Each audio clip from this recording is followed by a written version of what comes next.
So thank you so much for joining us today. I really appreciate just the time that you're taking out of your day to be here with us and give the journalism students at Cal State Fullerton just an insight of what it's like to be in the professional world. So just the first question for all of you is, how is quarantine treating all of you? I mean, is everyone staying safe, washing their hands, doing everything that is being asked for? Leah, do you want to go? Sure. It's definitely interesting. Obviously, we're all kind of trying to navigate how to work from home, which I'm on the weather side, so I would never, ever expected to be doing weather from home. And I know, some markets, some places are putting up green screens and things like that in their own homes and in their living rooms. And yeah, it's an interesting process, but it's cool to know that we can, worst comes to worst, do this, just with a computer and a phone. What about yourself, Vicky? Yeah, same. It's been a weird experience. You feel like more than ever, your responsibility as a journalist is even more important now. You're seeing so many different people and you're trying to share as many perspectives as possible. You don't want to just cover the numbers and the sad stories, but you want to highlight some of the great people that are outside stepping up as heroes, really standing up for other people. But you also want to highlight some of the problems that everyday people experience, moms, dads who have to work from home now, but then also parent and teach their kids and fill in as a teacher when they don't have that experience. So it's been a crazy last 2-3 weeks. I feel like I lose track of time and I just look forward to weekends, but I don't even know what a real weekend is anymore because, we're trapped inside, but whatever we can do to flatten the curve. Right, yeah. This is a really strange time, not just for everyone working from home, it's different. So personally, how has working in the TV news industry changed since the beginning of March or since this quarantine has started? Do you want to go? Okay. So for us, the responsibility is still there. You have to put a story out there, and they tell you that you should try to lower your risk somehow. Stand far away if you can, wash your hands, wear gloves, use Lysol wipes and things like that. But you do run into situations where there are certain stations that they didn't have Lysol wipes ready. They don't have gloves and masks ready for you. So you have to kind of fend for yourself in the meantime while still doing your job as a journalist. For me, it's like a really weird situation because I'm asthmatic, but I'm also pregnant. So it's super risky for me to be outside. So what I'm doing right now is I'm really making sure that when I book a story, when I interview someone, I'm interviewing a contact that I've interviewed numerous times before, so I kind of trust them, or I interview a person that I actually know in real life. And because I know them in real life, I trust them a lot more. And still, you shouldn't really do that. And people will say, and people not in the industry will say, why are you doing that for a stupid story? But really, that obligation and that responsibility that I feel and so many other people feel makes me feel like I just have to do it. I don't even think about, me. I just try my best to be clean, be safe when I'm out there, but at the same time, I still want to put a story together. Right. Obviously on the weather side, and it's probably more because on the news side, you guys really have to, interview. That's a big part of the story is the interviews. So you're either having to get out there or you're having to do kind of what we're doing now, and you're interviewing people kind of over the webcam like this. Obviously for weather, it's a little different. You can do kind of your own thing. You don't have to rely on others. Obviously, like us on the weather team are working together. We have our phones that we can call each other and kind of figure out what we want to do. But yeah, it's kind of all contained in like your own little space. So it's not exactly the same as, getting out in the community and making sure you have people involved in your stories. But still it's stuff that you have to put out somehow. And so we're obviously, either doing it, on air like this, where you're kind of sitting somewhere in your home, or you're doing voiceovers and things like that and still tapping into your graphic system that's, back at the studio. Right. And I have seen some reporters that are working from home trying to get creative with their Zoom calls. So maybe the background, depending on what the story is, like if it's about toilet paper, they're putting toilet paper in the back. Like, are you doing something similar to that? Are you trying to get creative with like your interview calls or anything like that? To be honest, let's say we have 20 something reporters at our station. I'm probably one of the last 5 who have not resorted to Zoom yet. Yeah. So there's just something about it where I understand you can make it look a certain way, but I'm kind of old school in my news gathering style. I actually like to film and do all that kind of stuff. So I haven't yet, but I have seen some reporters at other stations at our station who are really using the capabilities that Zoom offers and FaceTime and Skype and things like that. And it looks great, but for me, it's just not my style, but I'm sure I will eventually do one during this time. Right. So this is a very hard time, especially for journalism students who might be graduating or are seniors. So what is something that during this pandemic, journalism students can be doing to still be employable, to still stand out during a job or an internship, whatever it is that they're applying for? Okay. I think that one thing that I always tell students is you need to build your digital platform and footprint now. So it will be harder for you to find a job because news directors, even in smaller cities and smaller markets right now, they're not going to be looking at new hires right now. That's not on the top of their mind. They want to keep the people that they have and they want to keep them healthy, right? But while this is happening, you're kind of at an advantage, actually. You can be at home. You can ask one of your friends to help you film a Facebook Live. Go out there, be out there. If you follow certain agencies, fire departments, police departments, your local politicians, if you can make an effort to be out there and get even just a small clip, post that online, post that on Twitter, Facebook, Instagram, whatever, but you're showing news directors later on when you apply, hey, here are the stories that I did during COVID, and here are some examples of my work on social media. So just because I don't have a huge fan base or a huge following, that doesn't matter. Whether it's 1 viewer or 1,000 viewers, I'm still working hard and I'm taking advantage of the situation that's happening now. And I think that people who are in news, sometimes we think a certain way, but there are younger reporters out there, younger students who have a fresher way of thinking. And so their story way of telling is going to be totally different. So I think that just take advantage of the situation. It will be harder for you to find a job. You might have to go to a much smaller market than you anticipated, but you can take this time and use it towards your advantage. Totally. I mean, yeah, there's a million ways to, tell a story nowadays, and a lot of it just involves your phone. Like, it's crazy that you could do a whole story just on an iPhone nowadays. If you have, some sort of editing equipment, which you can pretty much get on any sort of computer. It doesn't have to be something super fancy like Premiere or anything like that. And you could just take your phone, go outside, and just make a story from, especially now with everyone's kind of figuring out what to do indoors. There's so many things. Like yesterday, everyone started talking about how to make your own masks. That could be a story in itself, and you could demonstrate things. You could set up your phone like on your own. You don't even need somebody else to kind of hold it and film you. You could just get creative with shots. And then, yeah, a lot of it of being a journalist now is social media. So it's like if you're on all those sites like Facebook, Twitter, Instagram, even TikTok nowadays, you could give people kind of another perspective. And yeah, it's just constantly changing. It's pretty cool how it's even changed since, I was in college, how much things have evolved over the years. Would you also suggest maybe also working on their LinkedIn, on their resume? I know for a lot of students, LinkedIn's like the last thing on their mind, but do you think that also can come into play in how they can reach out to employees or employers later on?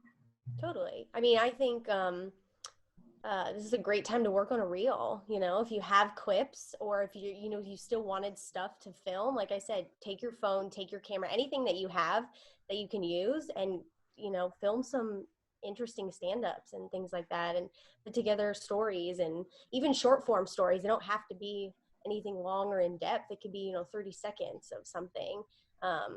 And yeah, I mean, I feel like when I started, I know news directors always talked about having creative stand-ups and using kind of things that you have. Like some people have drones and they were doing really cool stand-ups with that. I mean, anything and everything, versus just kind of setting the camera up and kind of standing there like as if you have a mic and you're just talking, you know, like be creative. And if you're talking about a mask that you're going to make, like I'm going back to that, show creative shots, like your hands, a shot of your hands doing something, and then show your face, and then show a full shot of everything. Like there's ways to get creative rather than just setting the camera up and filming just a full shot of you doing what you need to do. Right. So I'm going to touch up on a little bit on the subject of a demo reel. So what are some tips and advice you have for journalism students? What should and shouldn't they include? I know you mentioned, Leah, the creative stand-ups in the beginning. Also, anything about packages and the reel. How do you construct the ideal reel? I'm not sure if it's changed over the years. I mean, I know when I was doing it, it was like the beginning part is kind of, because you have to pretend like they're going to be clicking through. I actually had a student that from Chapman that I was mentoring. She actually just texted me before this and asked, because she's putting together her reel now, and she asked like, hey, like how did you find your first job? Like, were you looking online for it? Because she's like, that's probably the best bet that I have right now is to look online. And I haven't been able to text her back yet, but the first news director that I worked with, he found me on YouTube. And that's kind of what his thing was. He would go through YouTube probably a couple times a week and just, see, who was there and who had their work out there, for other news directors to see. And you have to kind of pretend like they're watching, only maybe 30 seconds of it. So you want to put kind of your best work right on top there. So if you have like hard hitting stand-ups, creativity that you can show, I would say, put that right there and then kind of end with a couple stories, or it depends on kind of the job you're going for. If you're going for sports or weather, it would kind of alter it a little bit. But yeah, definitely have a mix of stuff. You can never have too much. I even put some anchor clips in my first reel, even though I wasn't applying to be an anchor. I was applying to be an MMJ and do weather as well. But nothing hurts, so the more you have, the better. I think that once you put a reel together, you should post it on pretty much anywhere and everywhere, because there are news directors who will find you on YouTube, LinkedIn, wherever. They might ask a friend or one of their current employees and ask, do you have any friends that is just starting out and could work here? But I think that a lot of just some minor things that you should remember is keep the slate in the very beginning, like short, show a nice headshot of you or a photo of you in action holding a camera, a tripod, something like that. Your name, your email address. Nowadays, people recommend not to put your phone number on your slate anymore because there are some weirdos out there who have crushes on reporters. And so they'll call you or they'll pretend to be an agent or someone like that. But I really think that one of my last news directors, he told me something and I thought it's so true. And if you really think about it, if you've worked in multiple markets, you'll kind of see the style of hiring when it comes to news directors. So one of my last news directors said that it's kind of like dating. So if you have a male news director, he is kind of looking for a type that he's into. So for the longest time, he was hiring only blondes. Right. But then the news director right before him at the same station, she hired me and they told me when I got there, oh, she loves hiring ethnic people. So it really depends, and they want to see your personality. So if it's a date, think of it as a date, right? You're looking at them, you want them to give you something within the first 10 to 30 seconds of your reel. They want to be interested in you. So, I think it's also really important to remember that some people will love your reel and some people won't. It's not about you. It's really all about what they're looking for in that moment. So what a lot of people don't tell you is when you're applying for a job, they already know who they want. They want an Asian female reporter with a lower voice instead of a higher pitch. They want an African-American male reporter to fill this position. So that's also important to remember too. You're not going to be appealing to the public. So maybe figure out what kind of reporters work at that station, and then you can kind of change up your reel to turn in just for that station. Yeah. Perfect, thank you. Mm-hmm. Vicky, you mentioned the phone number not adding onto the slate because sometimes you get unwanted contact that you do not want. So how do you handle like a hostile or uncooperative interviewee when you're doing a story, or someone that is just not working with you, or has there been a situation that you've had to deal with, and how were you able to go about it? Sorry, you kind of cut out in the very beginning. You said, how do I deal with who? Has there ever been a time where you've had a hostile or uncooperative interviewee, and how did you go about the situation? Okay. I haven't had an interviewee freak out on me, but I've had someone who was related to the interviewee freak out on me. So there was, when I was working in Santa Barbara, I worked the night shift with the photog. So I did an MMJ. I was the reporter in the live van with the photog. And we were following a pursuit, and the vehicle eventually stopped in Goleta. It's really close to UC Santa Barbara. And we recorded the suspects inside the car get arrested, handcuffed, and all of that. And then when we were walking out of the neighborhood, a woman came up to me and told us that we needed to delete all of our clips. And I said, no, I don't. No, this is on public property. This is a crime. This is something that we are going to put on the news. And she said that a girl in the back seat of that stolen vehicle was her daughter. And I actually got her to say, I got her daughter to say something, and she wanted us to delete it. And I said, no, we're not going to do that. So she wanted to beat me up, and she got really close, and she was raising her hand, and she was trying to kick me. But fortunately, there was a sheriff's deputy right there. And so there has been times where people are crazy, but you kind of just stand your ground. You have to know what's legal. You know, you're standing on public property. This is in a public setting. It's not on private property. You know that you're not illegally using any method to capture that footage. So I think it's really important just to be calm, know your rights, and when it's going to affect your safety, then it's not worth it. Right. Walk away. Leah, do you want to add anything? Have you had a situation like that? I haven't had anything to that extent, but I have had people in kind of the other sense where sometimes you go through an interview or you get to the interview and sometimes people are like, oh wait, this is on camera? And you're like, yes, we are the news. You do watch us on television, so it's all, filmed. So kind of the best thing to do when you're setting up those interviews is to make sure you're letting them know everything that you're going to be doing. Like, hey, I'm going to have a camera, I'm going to mic you up, like kind of letting them know so they know exactly what to expect. And I've even gone through interviews before, and at the end they're like, oh, so is that like, were you recording that and that's what's going to be airing tonight? And I'm like, oh my gosh, yes, that's what we just did that interview. And sometimes we're like, oh, I don't really want that on.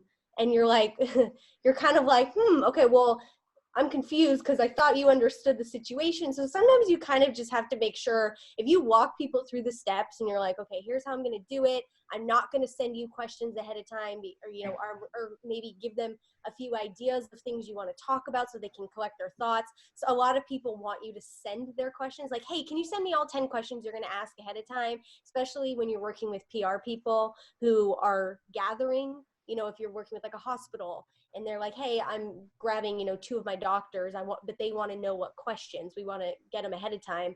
You can kind of, work around that and be like, okay, well, here's the things we're going to talk about, because you don't want them to rehearse anything, but at the same time, you also want them to understand the situation and like, hey, we're going to sit you down, we're going to have the camera on you, we're going to mic you up, and yes, I'm going to cut pieces of this and we're going to use it, in the piece. Right. So in an industry that is known to be dominated by primarily males, what are some obstacles and difficulties you have faced as either being a female reporter or anchor? Has there been issues of credibility?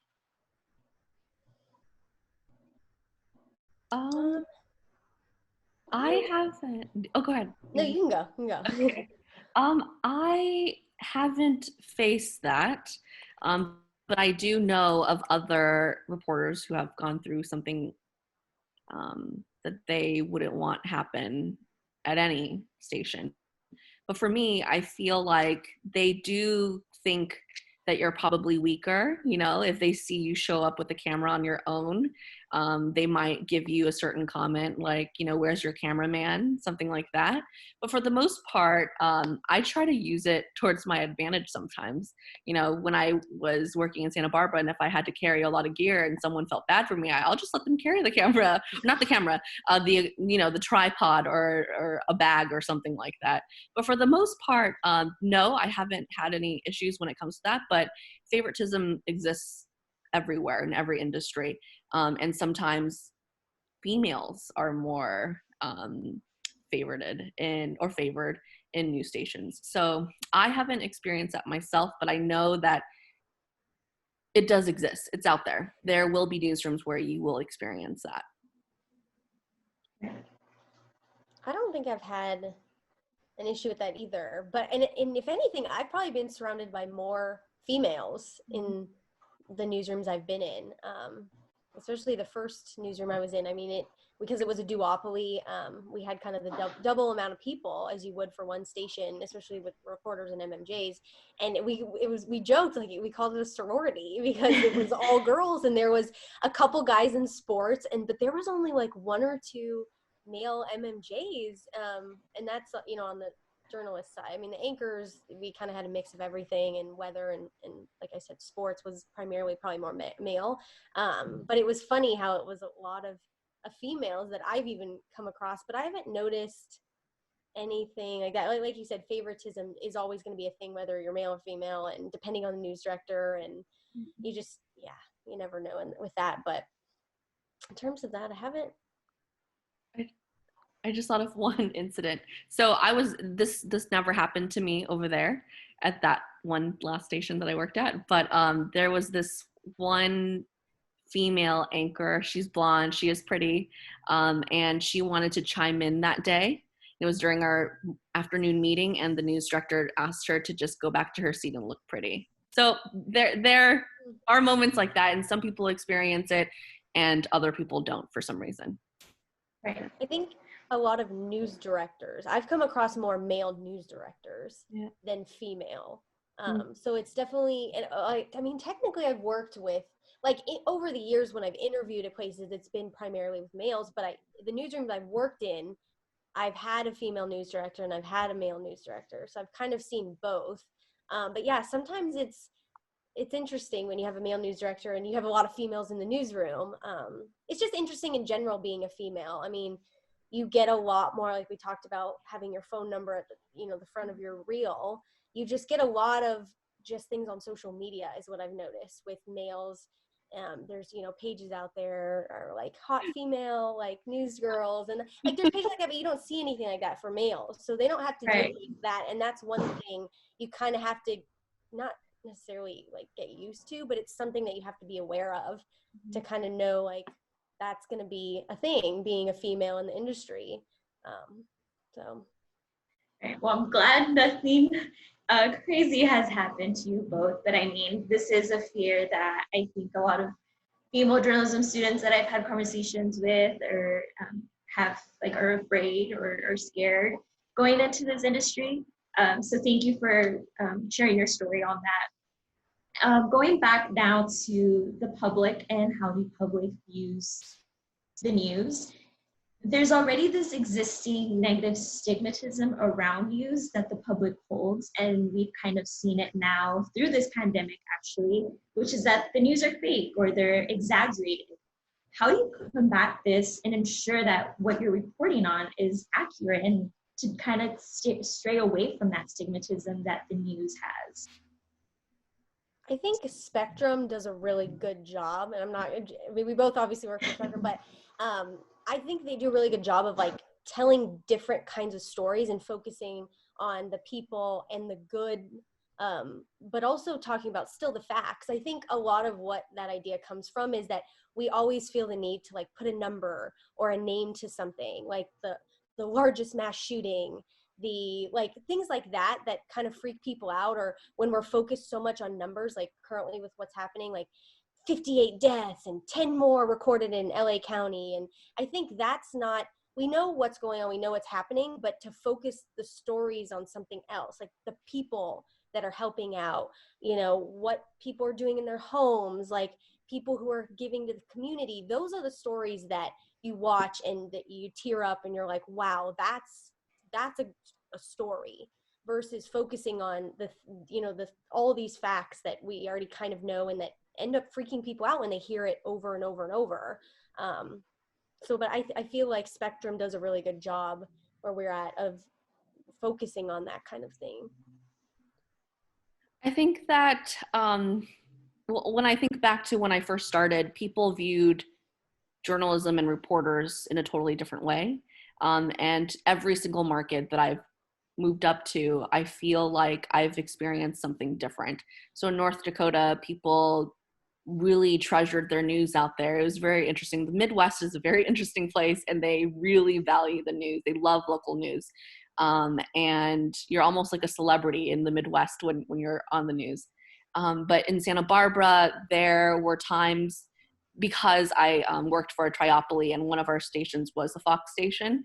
And so I did hear a lot, especially during the presidential election before President Trump got elected, you know, fake news, blah, blah, blah. And I would ask my news director, can we remove the Fox logo on our cars and just keep the CBS and ABC? Do we really have to have the Fox on there? Because people are freaking out.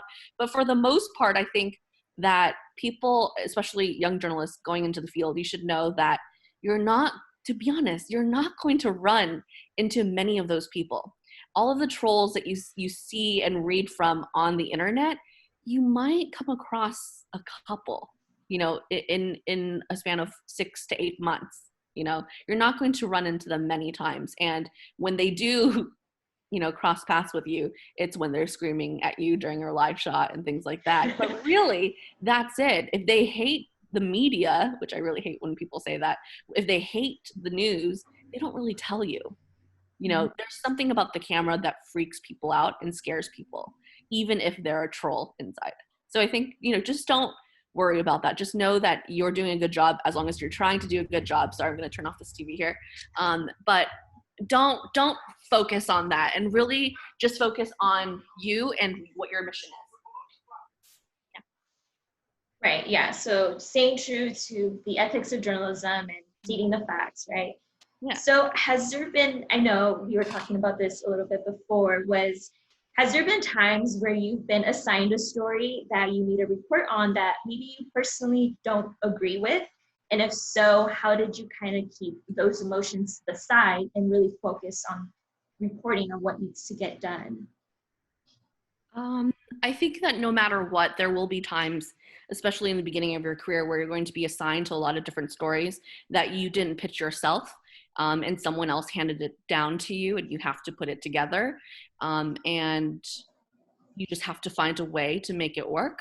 But I think that as a journalist, you should really, really try and be as fair as you can. Of course, everyone has their own feelings and opinions on every single thing that's out there in the world. But when you go out there, you just have to go out there with an open mind and open heart and realize that you might even agree inside with someone else that you wouldn't agree with if you didn't meet them and hear their perspective. So of course, there will be stories that you are going to be assigned that you don't like and you don't want to cover. You don't like the way that the managing editor kind of proposed it to you, you know, with a certain angle already. But I think it's really important to just, sure, nod, say, sure, I'll go see, I'll see what's happening out there. And then go out there and realize that the angle to that story could be something totally different. You might not find the character that the news director wants you to find. You will find someone else. And if that's the person you find, that's the story, you know, and that's the perspective that you're going to get. Totally. Yeah. But did you have anything to add?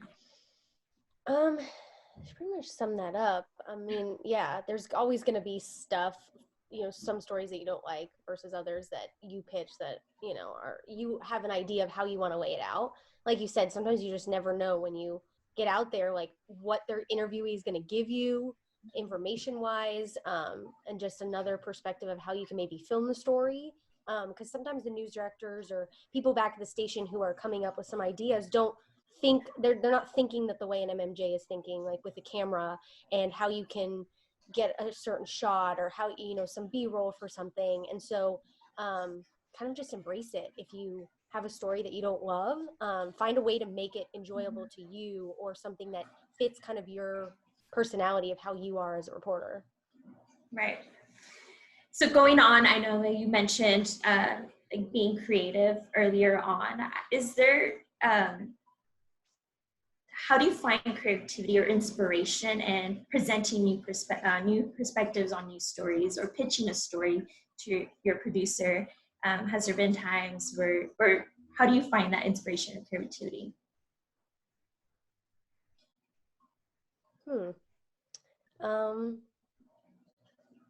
That's a super like broad question. I don't know. Vicky, do you have?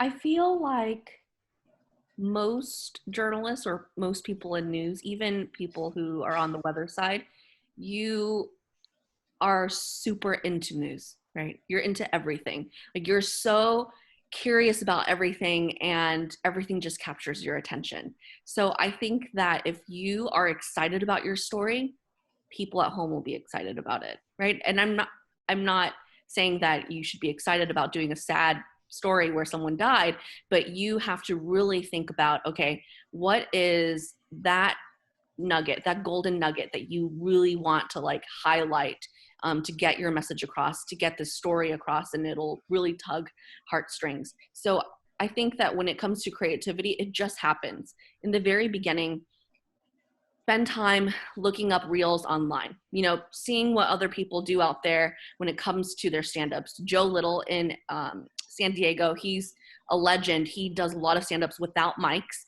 right? And you can just see his style. And then I think when you watch other people, it'll inspire you to do something different. In the beginning, it's going to feel like you're copying their technique or their style. You know, doing a story about graffiti, you know, putting up this clear plastic sheet over your camera lens and then spray painting it, right? You see that so many times. But eventually, if you keep doing it, you make an effort to be creative, things will just come to you. And I also think that if you can't be creative, it's okay. Not every single story needs a stand-up. Not every single story needs something like that. Sometimes that story just requires you standing in front of the camera. That's it. So don't push yourself to be creative, push yourself to be good, but don't over push yourself.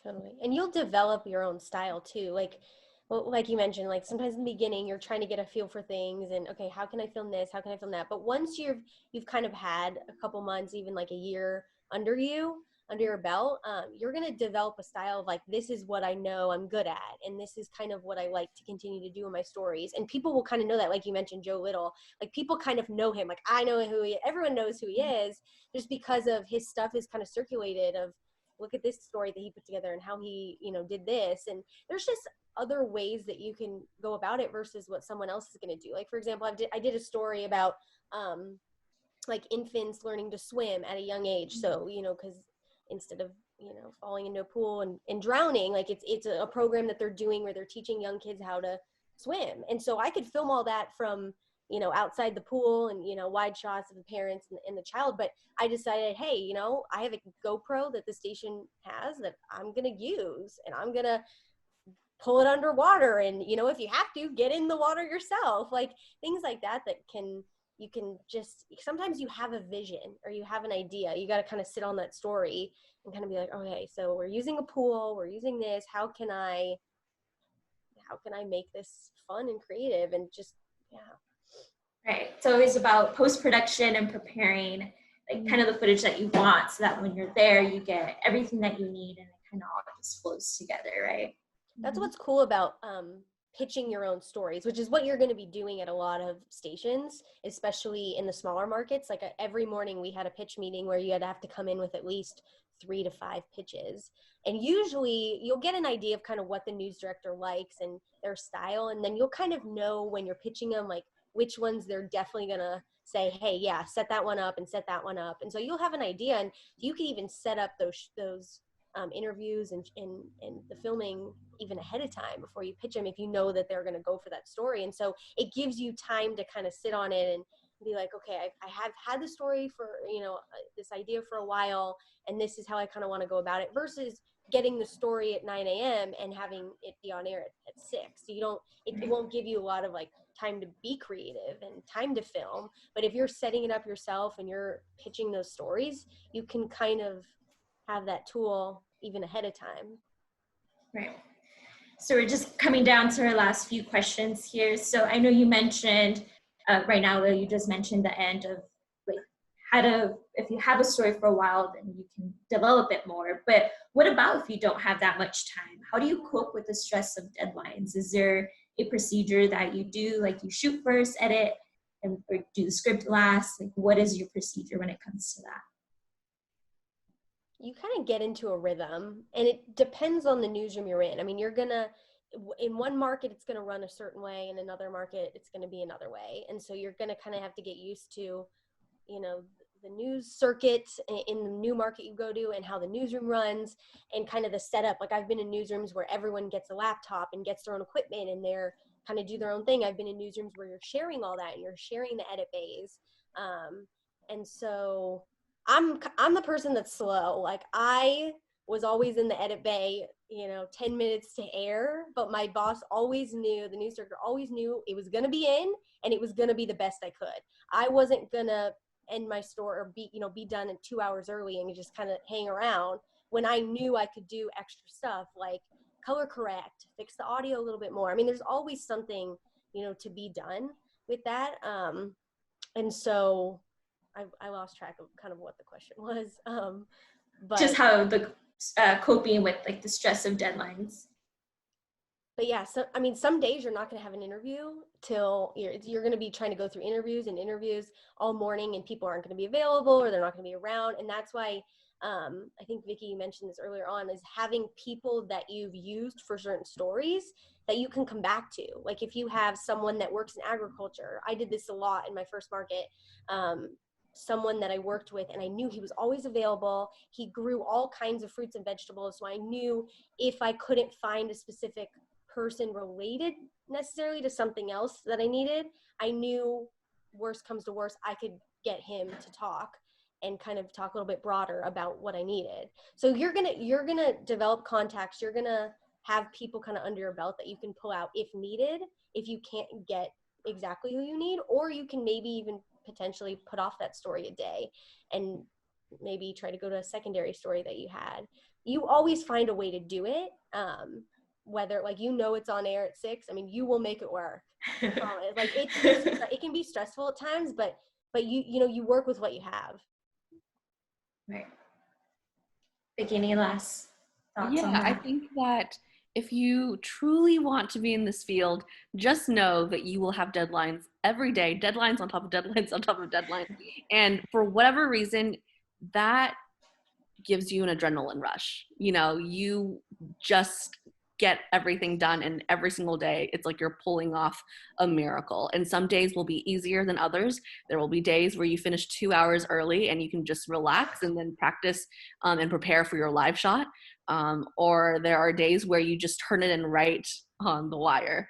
But for the most part, this is going to be a part of your life forever. And it's not a job that you can do or a career that you can launch into and get tired of the deadlines. You live for deadlines. They're your life. So it's one of those things where in the beginning it will be stressful. There will be times where you will go home or you will feel super discouraged. You might even cry on the way home because you're in a totally different state, away from your family and friends, and you're so sad, and you're going to second think your decision into why you moved out so far away to do all this. But there will be days where you think, oh my gosh, today was an easy day. And then you just live for those days. So just know that you're not alone, and just know that you're going to pull the miracle off somehow. And it's going to be at the end of the day, like when you had all that tight deadline and you got the story done, by the end of the day and that story airs and your news director, whoever, is like, that was a great story. I mean, at the end of the day, you accomplished so much, and you feel like it was just the best feeling, like turning in a story and being like, wow, I put all that together. And I mean, look at the product, and even to see, you know, the interviewees or whoever the story is about, to get their feedback, and they're like, wow, that was amazing. I never expected it to look as good as it did. Or, you know, even feedback like that, anything you hear, you're like, wow, like you just feel like you did so much. And it's like the most, like, I don't know, it's the best feeling that I felt, because I've worked out of the industry as well, and I didn't go home at the end of the day being like, wow, I accomplished so much and I feel so great about the work I did today. But when you work as a journalist, I mean, there's always going to be the days sometimes where, yeah, you're going to cry, or you're going to be like, wow, that was a lot. But there's going to be a lot of other days where you're going to be like, wow, like I made a difference today. And that's why we do it. Right. So thank you so much for your time and for being here with us and giving all this great advice to our journalism students here at Cal State Fullerton. But any last advice or tips for them that you wish maybe someone would have told you when you were in your undergraduate, or just in the work field now? Just be yourself, you know? If you feel like someone's trying to tell you to do something and you are like, oh, I don't love the way they want me to go about this, like, be true to yourself. And if you feel like that's not your personality, you're not going to go knock on someone's door and be like, hey, I know your family member just died. Like, can you give me the, like, to show like you need this story? Like, there's other ways to go about it. And it's all about being true to yourself and your personality. And yeah, that's probably the one thing. But I mean, there's a lot of stuff, but that's probably the one thing.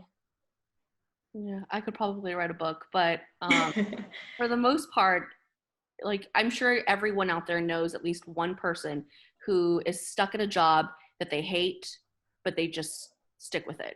This is not a field that you go into with that mindset and stay in it for a really long time. You truly, truly, truly have to love all of this and all of the cons that are part of this job. Deadlines, lack of sleep, getting yelled at by, you know, someone above you, getting yelled at by an interviewee, you know, getting all of those hate comments and emails. You have to constantly just remind yourself why you entered this field in the very beginning. You know, what was it about this that made you fall in love with it, and make it so you don't want to let it go.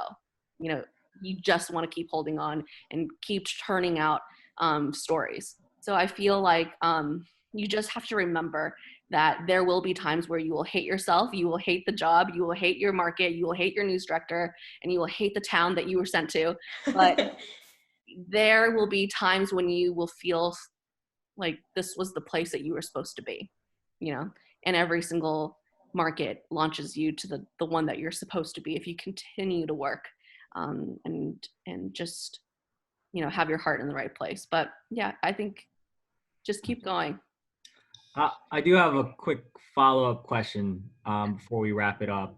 So Vicky's mentioned this twice, and I think everyone who got their first job in TV news has a good like story aspect of this. Moving away for your first job, what was that like? How did you handle that? And how did you adjust once you were already at that first job in whatever town that you went to? So I've been very honest every single time someone has asked me how much I've made at every single market. In North Dakota, I was offered $24,000, and that was $4,000 more than a different market in North Dakota that offered me a job. So I took that job because I was going to get paid $4,000 more. Packed up everything in my car. My boyfriend, who is now my husband, drove me to North Dakota. On the way, you know, just driving out of my mom's driveway, I was crying, she was crying, and I was leaving sunny Orange County for North Dakota, you know, in the middle of nowhere. Some people, when I told them I was going to North Dakota, they're like, so North Carolina? I'm like, no, North Dakota. And it was really horrible. The Asian population there was 0.001. That one was probably me. And it was just crazy because I was so homesick. I felt like did I make the right decision? But because I'm the type of person who just follows through with everything that I promise and I say. I've been telling kids in the playground since elementary school, I'm going to be a reporter, I'm going to be on TV, so I didn't want to let that go. And even when I made $24,000, couldn't afford anything at the end of the month. I had maybe $60-$80 left after, paying rent, paying all my bills.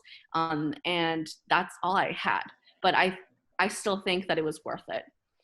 It will be hard, and especially if you move to a place that is completely different. The people look different, the food is different, the weather is crazy in North Dakota. So it's just something that you have to do. But I truly believe people who actually move for their first market actually return or go to a different market even stronger than people who have never left California. Yeah, totally. And go with your gut. Like I went to Lubbock, Texas. That news director reached out to me on YouTube, was the first news director that I had spoken with. And I was like so set. I was like, I'm going to go to Palm Springs. I'm going to go to Bakersfield first.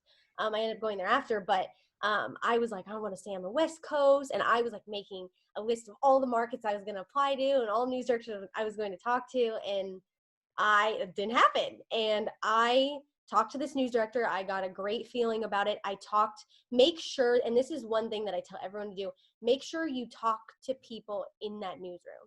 So see if the news director can hook you up with other MMJs if that's what you're going for. If you're going for weather, talk to other people on the weather team. Maybe talk to the chief meteorologist at that station. If you're doing sports, talk to the sports director or other people on the sports team, and make sure those are people that you can see yourself working with, and make sure they can answer your questions honestly, and you get a feel from that. And so I spoke with multiple people, the news director, and I just had a good vibe from everybody. And I just was like, I kind of like the idea of Texas, and I've never heard of Lubbock, and I couldn't even pronounce it at first. A lot of people call it Lubbock out here. We're like, what is that? I had no idea what it was. And it was a college town because of Texas Tech. And so there was a lot of like perks to it that I was like, why not?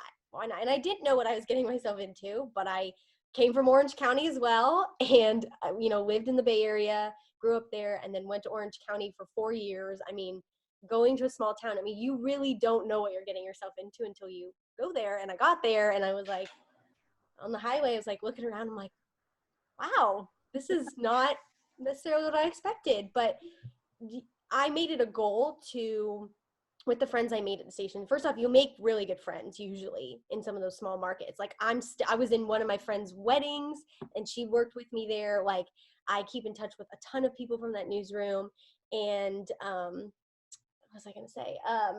Pretty much, we decided that we were going to make the most of it while we were there. And we were this friend of mine and me, we would, after hours or on weekends, we would make a list of places we wanted to try food-wise, places we wanted to visit, hikes we wanted to do in around the area. Anything and everything to really like get yourself involved in the community and just enjoy where you're living. And at the time, I feel like now that I look back on it, I was so far into like, hey, I need to get back to California. Like, I miss my family. I miss my friends. I had FOMO, like fear of missing out, and I just like feel like I wasn't necessarily in the moment as much as I should have. And you only get that chance once, because as soon as people start moving to other markets, you're never going to be in that place with them pretty much ever again. So just enjoy what you have when you have it, because it's pretty much never going to be like that again. And so I never really realized that until I left Lubbock, and I ended up going back for a wedding a couple months ago of a friend of mine that I still keep in touch with. And I was like so excited to be back, and I never ever thought I would ever want to go back there. And so it's just enjoy what you have and live in the moment while you have it, because things change quickly in the industry. So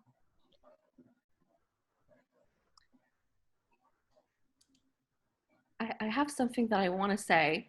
And there's a girl that I mentored for a while, and now she's in Bakersfield. And she ran into a situation kind of similar to mine, and it made me think, oh, this is something that I really need to tell people. So before I got the job in Bismarck. And I was really lucky, out of college, within a month, I got a job. So before that, I got offered a job in Madison, Wisconsin, which market size wise was a lot bigger than North Dakota. But talking to news directors, sometimes you kind of get a weird vibe with some of them. It sounds like they're really just trying to get you to go out there, and it might not be a market where you're actually going to grow.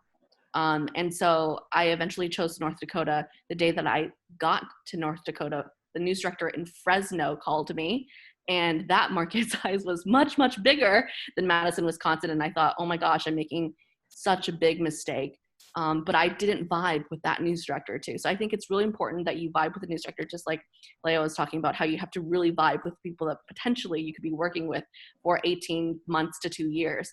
But there's also this thing that I think a lot of journalists run through or go through. You basically get offered a job, and the first market that you get, you're okay with, and you are so concerned with landing that first job that you might just say yes, right, before you actually receive other offers, because you've been waiting so long. You've sent out all of these reels and all of these emails, and you haven't heard back, and you feel like, oh, someone finally said yes to me, I should say yes to them. But sometimes if you hold out just a little bit longer, especially if the vibe wasn't right between you and that first news director, you might land such a better job opportunity. So don't be afraid to say no, and don't be afraid to say, you know what, thank you so much for the opportunity, I really appreciate it, however, this other market just offered me a job, and it's just X amount of hours away from home. They're willing to pay me this much, and I really feel like I'm going to grow there. So I feel like because we're so concerned with landing a job and keeping a job and then moving from one job to the next, sometimes we forget that just because we just received a yes, it might not be the right yes for us in that moment. That's a good point. Right. Yeah. Like, weigh the pros and cons. Ask a lot of questions to those news directors or to anyone else you speak to in the newsroom. Because you want to see the growth that you can do. You want to see if you do want to be an anchor, somewhere down the road, are you going to get that opportunity to maybe fill an anchor or maybe possibly become a weekend anchor at some point? You have to think about the stepping stones even within that market before you move on of, things you can try out and do. And, just think about where you're going to live and how far you're going to be from home. I mean, the money itself is not, I don't expect it'll change based on the market, but don't expect a ton in your first market. You're kind of paying just to live, at that point. Second market. But keep in mind, it's also a lot cheaper than California. So while you're making significantly less, my rent was $500 a month versus, well over $1,000. So you have to keep those things in mind too. Food, things are going to be cheaper, and so it's just weighing all kind of those pros and cons. Make a list of everything, of like the job title and what you'll be able to do when you're there. If you're going to be an MMJ versus maybe a job as MMJ and weekend anchor or some, whatever it may be, or if you want to do half sports or half weather and news, can you do that? You don't want to always, if you want, like for me, I knew I wanted to do half weather, half, being an MMJ. And so I didn't want to take a job where news director, and I had news directors doing this where they were kind of like, you'll start as an MMJ and then we'll kind of work you into weather. And I kind of knew in the back of my head that wasn't going to happen. Mm-hmm. And so I was like, okay, I definitely know I'm not going to take it unless it's half and half. And I had to weigh, the pros and cons of a severe weather market. I didn't have a lot of weather experience, but I knew the weather was crazy out there. So while I knew it was going to be very new for me just in terms of living there versus California, I also knew I was going to learn a ton. I was going to cover tornadoes. I covered a blizzard. I covered, anything and everything that we don't get out here. And I don't think I would have had the experience on the weather side without going there, to come back to California and do it. I feel a lot more confident. So it's a lot of those things you kind of have to weigh. Right.